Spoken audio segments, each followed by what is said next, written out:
Hello friends, fast study में आपका स्वागत है। आज हम लोग पढ़ेंगे दो चर वाले रैखिक समीकरण का सारांश। इसमें हम लोग उन सभी सूत्रों के बारे में जानेंगे, नियम के बारे में जानेंगे जो कि तीसरे चैप्टर में यूज हुआ है। तो चलिए देखते हैं पहला टॉपिक क्या है। दो चरों में दो रैखिक समीकरण एक रैखिक समीकरण का युग्म कहलाता है। दो चरों में दो रैखिक समीकरण एक रैखिक समीकरण का युग्म कहलाता है। रैखिक समीकरण युग्म का सबसे व्यापक रूप ये निम्न है। यानी कि रैखिक समीकरण कैसा होता है, सबसे पहले उसके बारे में जानेंगे। a1x b1y प्लस c1 के रूप का होता है। a1x b1y और c1 के रूप का होता है एक रैखिक समीकरण। या दूसरा हो सकता है a2x b2y और c2, यानी कि इन दोनों के रूप का समीकरण होता है समीकरण नंबर 1 और ये समीकरण number 2। a1x plus b1y plus c1, a2x plus b2y plus c2। यानी कि हमको क्या ध्यान देना है, यहाँ पे x रहेगा पहला अचर, दूसरा यहाँ पे y रहेगा और यहाँ पे कुछ भी चर नहीं रहेगा, अचर रहेगा। ठीक, यानी कि जो है a1 b1 c1 और यहाँ पे a2 b2 c2, इसी को हमें ध्यान देना है कि कहाँ कहाँ पे ये संख्याएं लगी हुई हैं। जहाँ a1 a2 b1 b2 तथा c1 c2 ऐसी वास्तविक संख्याएं हैं जो a1 का स्क्वायर b1 स्क्वायर बराबर नहीं हो 0, यानी कि एक कंडीशन है, इससे हम लोग को कुछ नहीं ज़्यादा लेना देना है। बस a1 a2 b1 b2 c1 c2 कहाँ कहाँ है उसे ध्यान देना है। एक रैखिक समीकरण युग्म को ग्राफीय रूप में निरूपित किया जा सकता है और हल किया जा सकता है। रैखिक समीकरण को दो विधियों से हल कर सकते हैं, ग्राफीय विधि से और दूसरा बीजगणितीय विधि से। दो विधियों से इसको हल किया जा सकता है। और ग्राफीय विधि, अब समझते हैं कि ग्राफीय विधि में क्या होता है, कैसे होता है। तो दो चरों में एक रैखिक समीकरण युग्म का ग्राफ दो रेखाएं निरूपित करता है। दो चर में रैखिक समीकरण क्या करता है, दो रेखा को निरूपित करता है ग्राफ में। ग्राफीय विधि हम लोग समझ रहे हैं कैसे होता है। पहला, यदि रेखाएं एक बिंदु पर प्रतिच्छेद करती हों। यदि रेखा एक बिंदु पर प्रतिच्छेद करती हो, प्रतिच्छेद का मतलब एक रेखा मान लीजिए ऐसे गया और एक ऐसे चला गया, या सीधा जाता है। एक रेखा ऐसे गया, दूसरा ऐसे चला आया, तो यहाँ पे कट बिंदु बना ना, इसे प्रतिच्छेद करते हैं, इसे प्रतिच्छेदी रेखा कहेंगे, जो प्रतिच्छेद करता हो। दूसरा, वह बिंदु जो समीकरण का अद्वितीय हल होता है, इस स्थिति में युग्म संगत होता है। जब रेखाएं दो किसी बिंदु पर प्रतिच्छेद करती हों तो उसका जो है अद्वितीय हल होगा और युग्म कैसा होगा, संगत होगा। ठीक। दूसरा, जब रेखाएं समपाती हों, यानी एक ही रेखा पर दोनों समीकरण आएंगे तो अपरिमित रूप से अनेक हल होता है और ये जो होता है संगत होता है। तीसरा, यदि रेखाएं समांतर हों, यदि दो रेखा ग्राफ हम लोग खींच रहे हैं तो दोनों रेखा ऐसे समांतर ही जा रही है तो उसे समांतर रेखा कहेंगे, इसका कोई हल नहीं होता। इस स्थिति में समीकरण का असंगत होता है, इसका कोई हल नहीं होता और ये असंगत होता है। 3.1 में ए में प्रतिच्छेदी रेखा है, ए क्या है, प्रतिच्छेदी रेखा कहलाएगा। ऐसा रहेगा तो प्रतिच्छेदी कहेगा। 3.1 में ये समांतर रेखा कहेगा, जब दोनों एक समांतर, दोनों के बीच की दूरी समान हो तो ये समांतर रेखा कही जाएगी, यानी कि समांतर ग्राफ आ रहा है। तीसरा, सी में क्या है, संपाती है। संपाती में यानी कि एक ही रेखा पे दोनों समीकरण आएंगे तो ये संपाती हो जाएगा। तो ये आपको समझ में आ गया होगा। अब चलते हैं अगले पे। पूरे सारणी में वो जो हम आपको बताए हैं ग्राफ का, वो है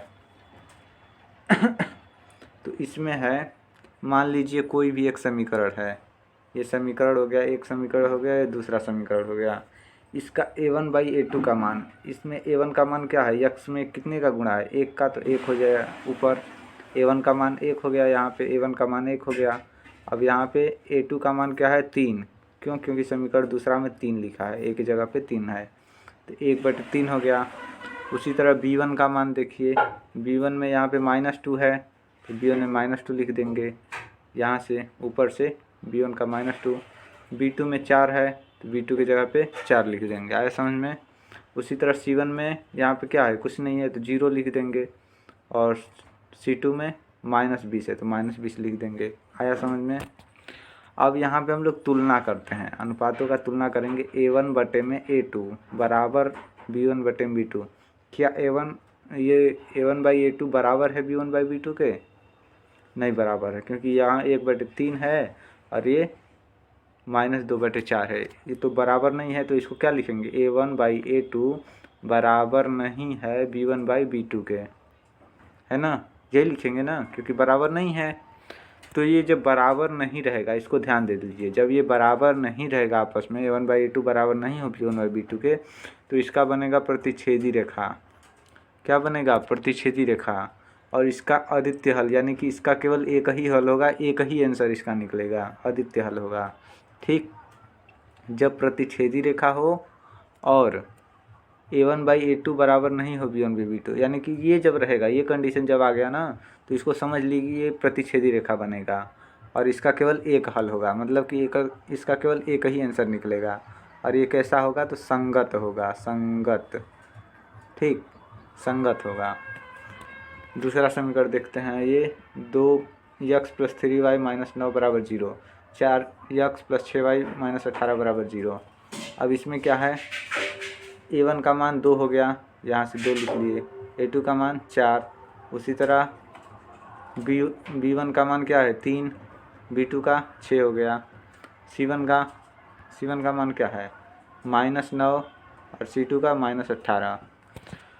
तो अब इसको हम तुलना करेंगे कि A1/A2 बराबर B1/B2 बराबर C1/C2। क्या तीनों बराबर है, क्या है कि नहीं है? तो यहाँ पे देखिए, यहाँ पे तो बराबर नहीं है, 2/4 है, 3/6 है, तो अंतर तो है।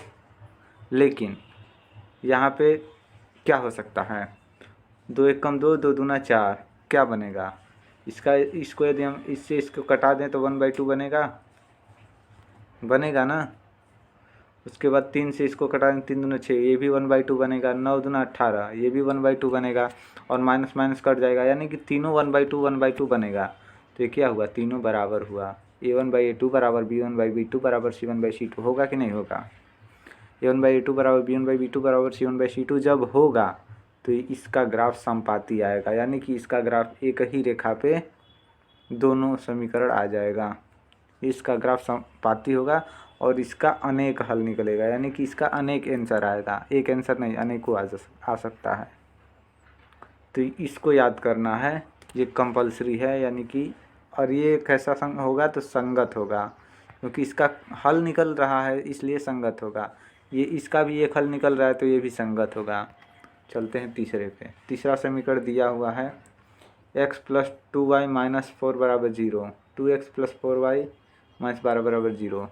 अब इसमें A1 का मान क्या है, 1, A2 का मान 2, B1 का मान 2, B2 का मान 4, C1 का मान -4, C2 का मान -12। आया समझ में। अब इसमें तुलना करते हैं। A1/A2 बराबर B1/B2 बराबर C1/C2। क्या तीनों बराबर है?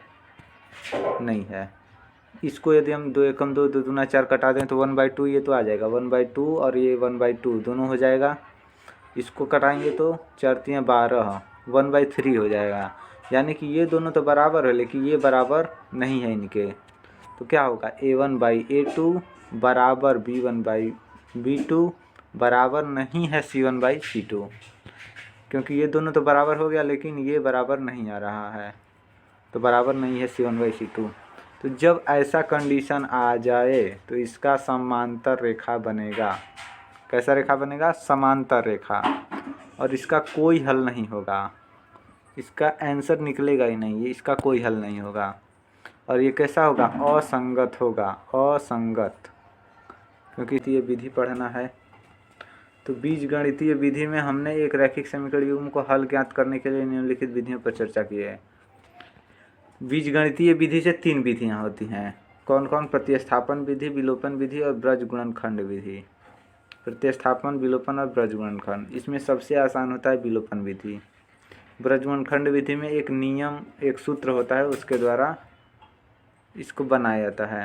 और प्रतिस्थापन विधि भी हम बता देते हैं। वो भी कुछ आसान ही होता है।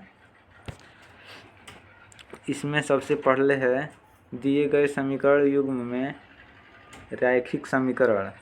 रैखिक समीकरण तो हम लोग जान गए कि इस रूप का होता है, a1x plus b1y plus c1 इस रूप का होता है, पता है। युग्मों को प्रतिस्थापित करते हैं तो निम्न स्थितियाँ उत्पन्न हो सकती हैं। a1/a2 बराबर नहीं है b1/b2 के, तो इसका क्या होगा? संगत होगा। अभी बताए हैं। इसका क्या होगा? असंगत होगा और इसका संगत होगा। ये पूरा हम कंडीशन एकदम उदाहरण के साथ आप लोग को। और ये रहा ब्रज गुणनखंड विधि का सूत्र। बताए थे कि ब्रज गुणनखंड विधि को एक सूत्र के द्वारा हल किया जाता है। यक्स बटा में b1c2 बराबर y बटे में c1a2 माइनस c2a1 और 1 बटे में a1b2 माइनस a2 गुणे b1। ये ब्रज गुणनखंड विधि का सूत्र है। इसको नोट कर लीजिए और याद कर लीजिए। इसको याद करने के लिए एक ट्रिक दिए हैं हम यहाँ पे। b1/b2 बराबर c1/c2, a1/a2 बराबर b1/b2। इसको त्रियक गुणा करते हैं, जैसे b1 गुणे c2 तो b1 गुणे c2 माइनस b1 गुणे c1, b1 गुणे c1 यहाँ पे है c1a2 c1a2 c2a1 c2a1 a1b2 a1b2 a2b1 a2b1। इसको ये ट्रिक है ताकि आसानी से सूत्र याद रह सके, और जब भी भूल गए तो ये चित्र बना करके तुरंत सूत्र को हम लोग निकाल सकें। तो इसी के साथ सारांश का चैप्टर समाप्त हुआ।